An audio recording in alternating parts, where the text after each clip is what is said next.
everybody, and welcome to Gene's Reviews from just a regular dude, where I do movie reviews, trailer reactions, I react to YouTube videos, and I review YouTube channels. And I just basically do whatever the hell I want. Today I'm doing an unknown top 5 from Ty Knotts. And this is 5 disturbing serial killer confessions caught on tape. I love true crime stuff. Sometimes some of it can be pretty disturbing, but I don't know what it is. There's something about it that I just like watching. I always have. Even back in the day when they had, there was a show on TV, I think it was called American Justice, and all those shows, I used to watch them all the time. Anyways, now we have YouTube, so we can find all that stuff on here. So let's check this. Let's check this out.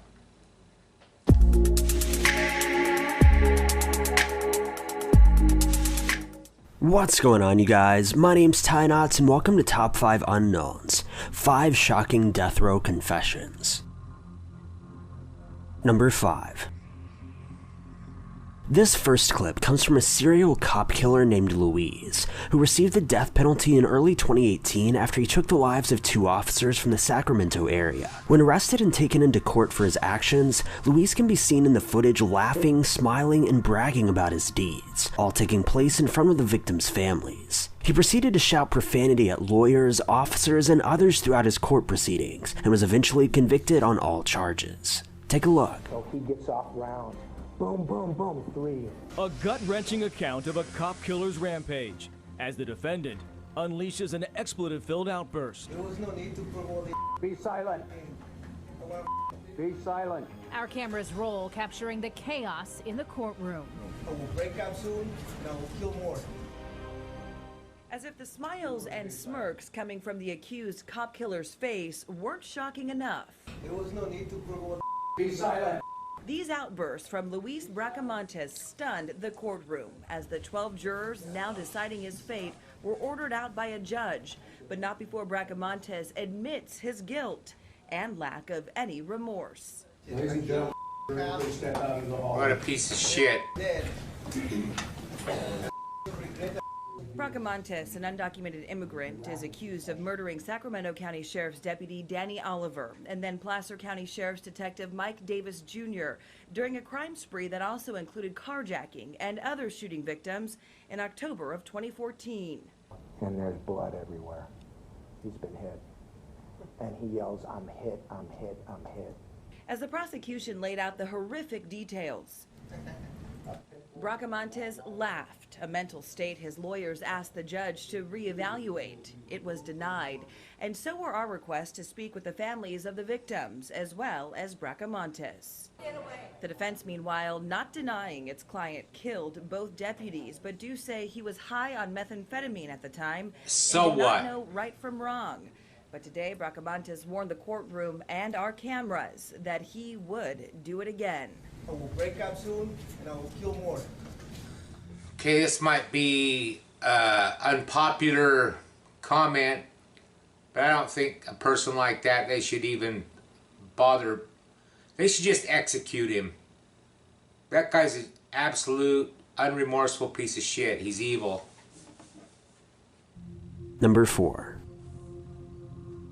This next clip comes from a man named Daniel Wozniak, who was found to have shot and killed his neighbor Samuel Herr while at a theater. Allegedly, his motive behind the killing was so that he could steal Samuel's savings funds to help pay for his own upcoming honeymoon and wedding. In an attempt to cover his tracks, he then called Samuel's tutor, Julie, to Samuel's apartment. Upon her arrival, Daniel shot and killed her as well, staging the scene to make it appear as though Julie had been sexually assaulted. Then Samuel had fled and taken his own life afterward. Luckily, his plan fell through and police were able to pin him for his crimes. Take a look at his interrogation video. You said you wanted to talk to me. What's going on?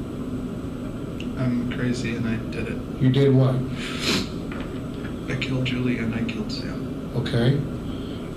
Tell me how you killed Sam. 2 shots using my father's gun that I had.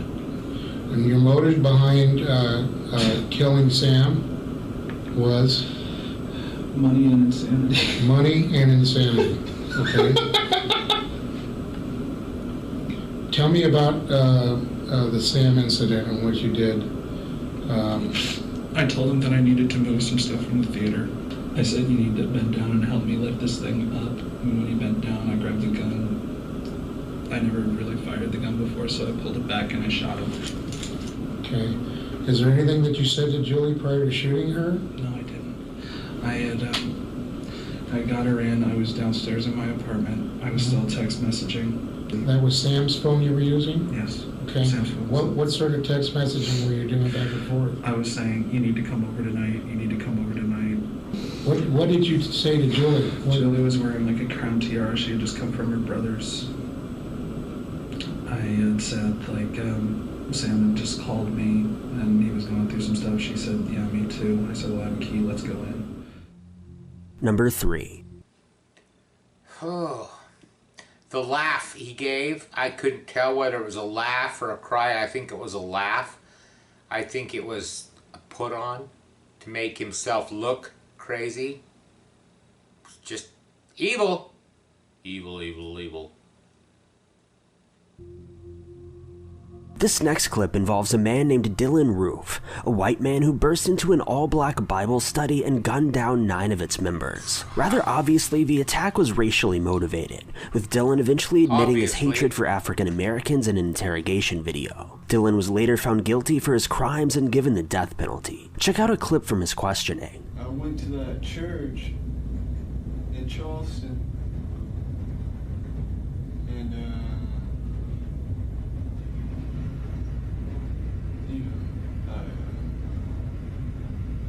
I did it. This is Dylan Roof's newly released videotaped confession to FBI agents. You did what? Well, I mean,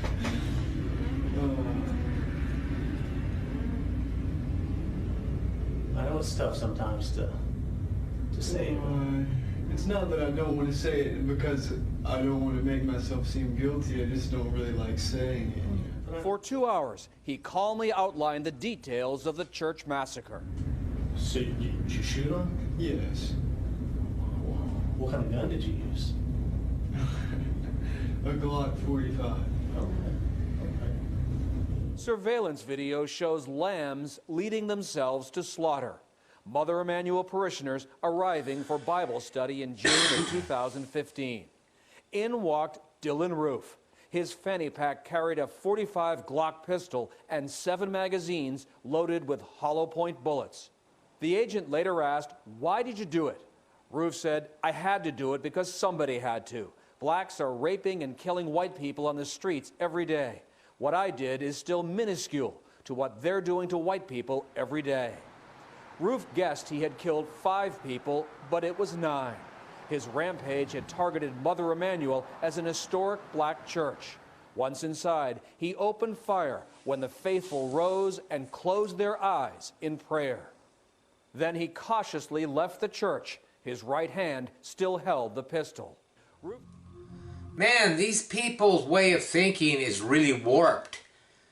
I wonder if he was on some kind of drugs or something along with it. Number 2.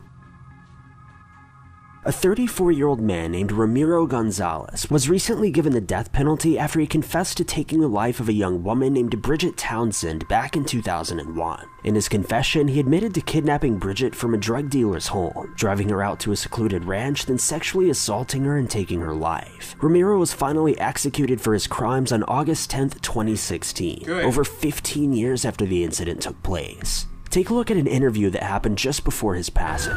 Ramiro Gonzalez has been here on death row for a decade. He's scheduled for execution in less than 90 days. But I have no qualms about dying. You know, it doesn't matter to me, you know. It's just my way out of prison. In 2002, Gonzalez was convicted of kidnapping and raping a Bandera real estate agent. He was given 2 life sentences. While he waited to be transferred to prison, Gonzalez told Bandera County deputies he wanted to talk. What he had to say was a shock. He would solve a 2-year-old mystery. He admitted that he kidnapped, raped, and killed 18-year-old Bridget Townsend, his drug dealer's girlfriend, in January of 2001. He led deputies to her decomposed remains on a remote ranch where his grandfather worked. I asked why he confessed. No, it was her mother. An individual had told me about the mother, and it impacted me really, really bad. And I believed that she deserved to know, and that's what led to the confession. It wasn't about me no more. It was about you. It meant you were going to die. But that didn't matter. Like I said, it didn't matter for me. You know, it mattered for that one woman who wanted to know where her daughter was. It was about her. Gonzalez was tried and convicted here since the sprawling ranch covered 2 counties. Tony Hackabill was the district attorney. You hate to have to be involved in these kind of cases, but there was some satisfaction of bringing it to a close. So he basically is trying to make amends, or at least make you think he wants to make amends. I don't know. I wonder if these people, when they know they're going to be executed, if they're actually scared they're going to die or anything. Because I know, I mean, everybody's going to die. I'm going to die. But for some reason, I don't know why, I'm not afraid. I'm not afraid to die. I'm afraid of pain. I don't want to go in pain. I want it to be quick, but I'm not afraid of what's afterwards or anything like that. I don't know. It's weird. Number 1.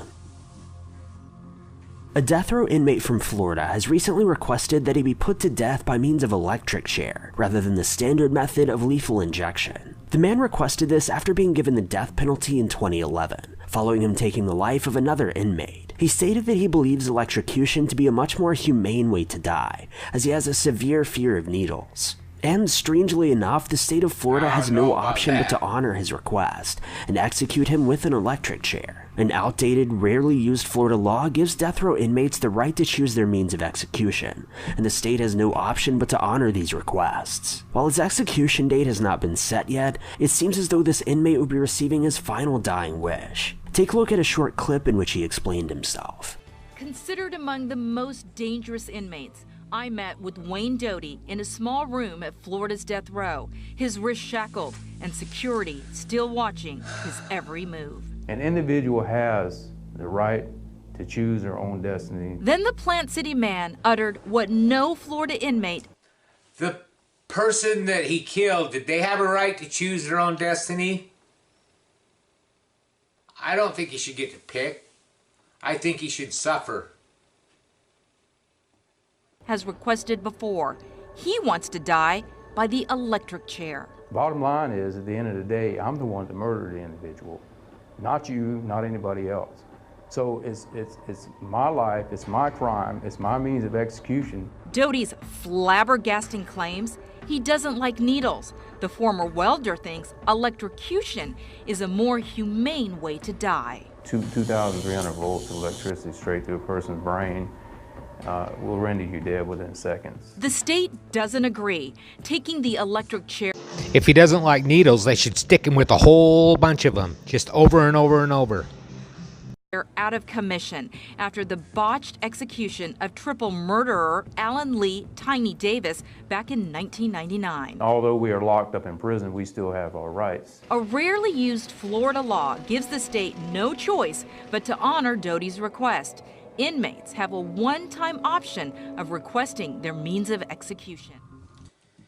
That's crazy to me.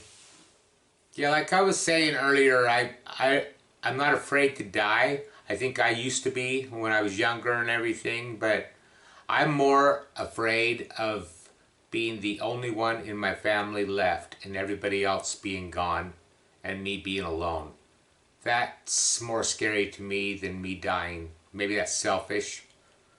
I've been told it is because I've mentioned that to people before, and that I'd like to go first before any of my family. And they told me that was selfish, and I guess I'm just selfish. But anyways, let me know what you think. Let's lighten the mood a little bit.